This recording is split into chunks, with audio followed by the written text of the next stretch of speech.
ಅತಿ ಶೀಘ್ರದಲ್ಲೇ ಪಾವಗಡ ಪಟ್ಟಣದ ಹೊಸ ಬಸ್ ನಿಲ್ದಾಣದಲ್ಲಿರುವ ಅಂಗಡಿ ಮಳಿಗೆಗಳು ಮತ್ತು ಮುನ್ಸಿಪಲ್ ಕ್ವಾರ್ಟರ್ಸ್ಗಳನ್ನು ಅತಿ ಶೀಘ್ರದಲ್ಲೇ ಬಹಿರಂಗ ಹರಾಜು ಮಾಡಲಾಗುವುದೆಂದು ಪುರಸಭಾಧ್ಯಕ್ಷರಾದಂಥ PH ರಾಜೇಶ್ ಅವರು ತಿಳಿಸಿದ್ದಾರೆ.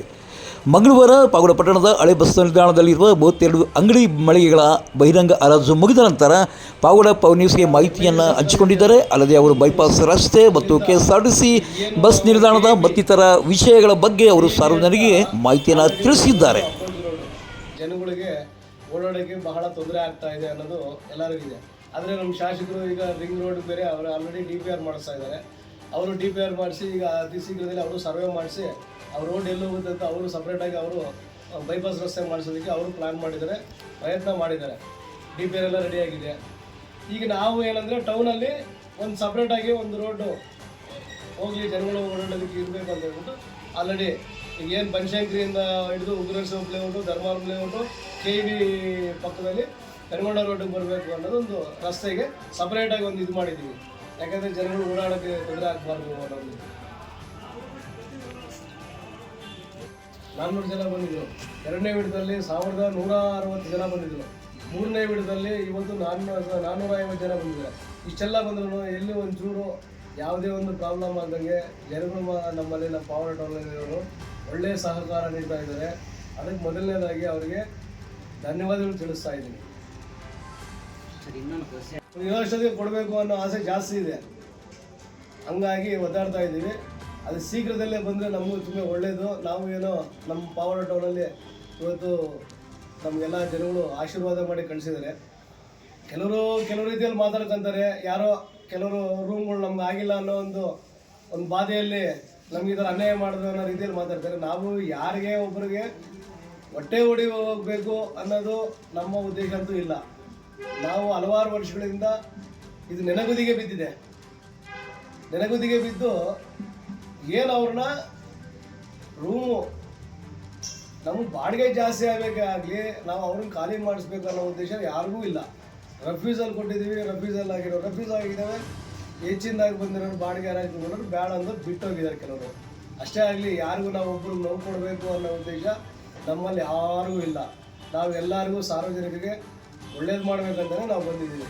ಇಷ್ಟೆಲ್ಲ ಮತ್ತು ಅದರಲ್ಲಿ ಅಂಗವಿಕಲರಿಗೂ, SC STಗೂ ಎಲ್ಲರಿಗೂ ಸರ್ಕಾರದ ಆದೇಶದಂತೆ ಎಲ್ಲರಿಗೂ ಅನುಕೂಲ ಮಾಡಿದ್ದೀವಿ. ಇದರಲ್ಲಿ ಯಾವ ಉದ್ದೇಶದಿಂದನೂ ದುರುದ್ದೇಶ ಅಂತೂ ಯಾವುದೇ ಕಾರಣಕ್ಕಿಲ್ಲ. ನಾವು ಒಳ್ಳೆಯ ರೀತಿಯಲ್ಲೇ ಮಾಡಬೇಕು ಅನ್ನೋದೊಂದು ಉದ್ದೇಶದಿಂದ ಮಾಡಿದ್ದೀವಿ. ಇಷ್ಟೆಲ್ಲ ನಮ್ಮ ಸಾರ್ವಜನಿಕರು ಸಹಕರಿಸ್ತಾ ಇದ್ದಾರೆ. ಅವ್ರಿಗೂ ನಾವು ಮೊದಲನೇದಾಗಿ ಸಾರ್ವಜನಿಕರಿಗೆ ತುಂಬ ಧನ್ಯವಾದಗಳು ತಿಳಿಸ್ಬೇಕು. ಯಾಕಂದ್ರೆ ನಿರೀಕ್ಷೆ ಇರೋದು ಹೊಸ ಬಸ್ ಸ್ಟ್ಯಾಂಡು ಹರಾಜು ಮಾಡಿಲ್ಲ ಅನ್ನೋ ಒಂದು ಇದಿದೆ. ನೆಕ್ಸ್ಟ್ ಹರಾಜು ಮಾಡೋದು ಹೊಸ ಬಸ್ ಸ್ಟ್ಯಾಂಡೇ, ಅದರಲ್ಲಿ ಎರಡನೇ ಮಾತಿಲ್ಲ. ಅತಿ ಶೀಘ್ರದಲ್ಲೇ ಒಂದು ಡೇಟ್ ಕೊಡ್ತೀವಿ. ಮತ್ತು ಅದಾದ ನಂತರ ಮುನ್ಸಿಪಲ್ ಕ್ವಾರ್ಟರ್ಸ್ ಏನಿದೆಯೋ ಅದು ಈಗ ಮೀಟಿಂಗಲ್ಲಿ ಒಂದು ಸಬ್ಜೆಕ್ಟ್ ತಗೊಂಡು ಬಂದಿದ್ದೀವಿ. ಮೀಟಿಂಗಲ್ಲಿ ರೆಜಲ್ಯೂಷನ್ ಮಾಡಿ ಜಿಲ್ಲಾಧಿಕಾರಿ ಅನುಮೋದನೆ ಕಳಿಸ್ತೀವಿ. ಅದನ್ನು ಒಂದು ಡೇಟು ಅದನ್ನು ರೆಡಿ ಮಾಡ್ತೀವಿ. ಡೇಟ್ ಜಿಲ್ಲಾಧಿಕಾರಿಗಳು ಕೊಟ್ಟಮೇಲೆ ಅದನ್ನು ಆದೇಶ ಯಾವಾಗ ಜಿಲ್ಲಾಧಿಕಾರಿಗಳು ಕೊಡ್ತಾರೋ ಆ ಆದೇಶದ ಮೇರೆಗೆ ನಾವು ಅದನ್ನು ಮುನ್ಸಿಪಲ್ ಕ್ವಾರ್ಟರ್ಸ್ನು ಅರೇಂಜ್ ಮಾಡ್ತೀವಿ. ಮತ್ತು ಈಗ ಏನು ನಮ್ಮ ಶನಿಮಾತನ ದೇವಸ್ಥಾನ ಪಕ್ಕದಲ್ಲಿರೋಂಥ ಸಿರಾ ರಸ್ತೆ ಹೋಗುವಂಥ ರೂಮ್ಗಳಿದ್ದಾವೆ, ಅವು ಸುಮಾರು 60 ವರ್ಷ ಮೇಲ್ಪಟ್ಟಿದೆ. 60 ವರ್ಷ ಮೇಲ್ಪಟ್ಟಿರೋದಕ್ಕೋಸ್ಕರ ಅವು ನಾವು ಒಂದು ಮೀಟಿಂಗಲ್ಲಿ ಚರ್ಚೆ ತಗೊಂಡ್ಬಂದಿದ್ದೀವಿ. ಮೀಟಿಂಗಲ್ಲಿ ಚರ್ಚೆ ಮಾಡಿ ಅವನ್ನ 60 ವರ್ಷ ಆದ ನಂತರ ಡೆಮಾಲಿಷನ್ ಮಾಡಬೇಕು ಅನ್ನೋ ಒಂದು ಕಾನೂನಿದೆ. ಅದು ಜಿಲ್ಲಾಧಿಕಾರಿಗಳ ಗಮನಕ್ಕೆ ತಗೊಂಬಂದು ಜಿಲ್ಲಾಧಿಕಾರಿಗಳ ಅನುಮೋದನೆ ತಗೊಂಡು ನಾವು ಆ ರೂಮ್ಗಳನ್ನ ಡೆಮಾಲಿಷನ್ ಮಾಡಿ ಮತ್ತೆ ಅದರಲ್ಲಿ ಯಾರು ಹಲವಾರು ವರ್ಷದಿಂದ ಇದ್ದಾರೋ ರೆಫ್ಯೂಸಲ್ಲಿ ಯಾರು ಮರಿಗಳಾಗ್ಬೋದು, ಅಪ್ಪಂದಿರಾಗ್ಬೋದು, ಯಾರೇ ಆಗಲಿ ಅವರಿದ್ದರೆ ಅವ್ರಿಗೆ ನಾವು ರೆಫ್ಯೂಸಲ್ಲಿ ಹ್ಯಾಂಡ್ ಓವರ್ ಕೊಡ್ತೀವಿ. ಯಾಕಂದರೆ ಅವ್ರಿಗೆ ಅವಕಾಶ ಕೊಡ್ತೀವಿ. ಯಾಕಂದರೆ ಅಷ್ಟು ವರ್ಷ ಅವರು 60 ವರ್ಷದಿಂದ ಆ ರೂಮಲ್ಲಿ ಜೀವನ ಮಾಡ್ಕೊಂಡ್ಬಂದಿದ್ದಾರೆ. ನಾವು ಅದೇ ರೆಫ್ಯೂಸಲ್ಲಿ ಏನು SC ST ಹೊರತುಪಡಿಸಿ ರೆಫ್ಯೂಸಲ್ಲಿ ಅವ್ರಿಗೆ ಕೊಡ್ತೀವಿ ಅಂತ ಹೇಳ್ಬಿಟ್ಟು ಅವನು ಡೆಮಾಲಿಷನ್ ಮಾಡಿ ರೂಮ್ಗಳು ಹೊಸದಾಗಿ ಕಟ್ತೀವಿ. ಹೊಸದಾಗಿ ಕಟ್ಟಿ ಅವನ್ನ ಹರಾಜು ಮಾಡ್ತೀವಿ ಅತಿ ಶೀಘ್ರದಲ್ಲಿ. ಯಾಕಂದರೆ ಹಂತವಾಗಿ ಮಾಡ್ತಾ ಇದ್ದೀವಿ, ಯಾವುದೋ ಒಂದು ಬಿಡುಗಡೆ ಮಾಡಲ್ಲ. ಈಗ ನಮ್ಮ ಶಾಸಕರು ನಿನ್ನೆ ನಾವು ನಾಗರಮಡಿಕೆಗೆ ಹೋಗಿ ಒಂದು ಬಾಗಿನ ಅರ್ಪಿಸಿ ಬರುವಾಗ ನಮ್ಮ ಶಾಸಕರ ಹತ್ರನೂ ಮಾತಾಡಿದ್ವಿ.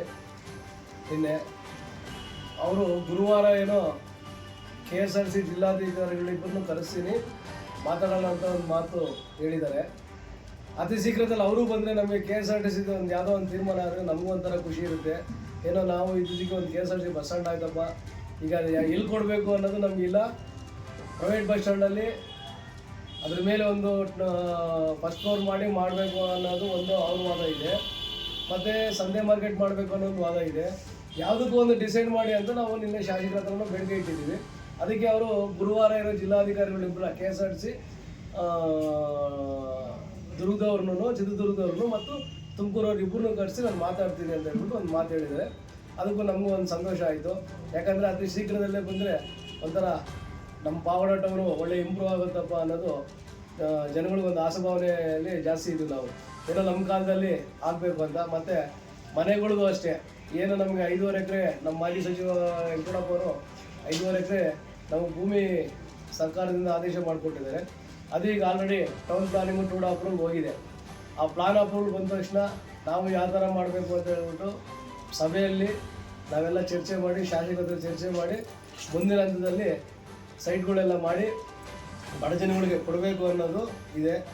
ಇಲ್ಲಿಗೆ ಇಂದರ ಸಂಚಿಕೆ ಮುಕ್ತಾಯವಾಯಿತು. ನಾಳೆ ನಮ್ಮದರ ಸಂಚಿಕೆಯೊಂದಿಗೆ ಕ್ಯಾಮ್ರಾ ಪರ್ಸನ್ ಅನಿಲ್ ಮಹಾದೇವ್ ಜೊತೆ ಸತ್ಯ ಲೋಕೇಶ್, ಪಾವಗಡ ಪವರ್ ನ್ಯೂಸ್.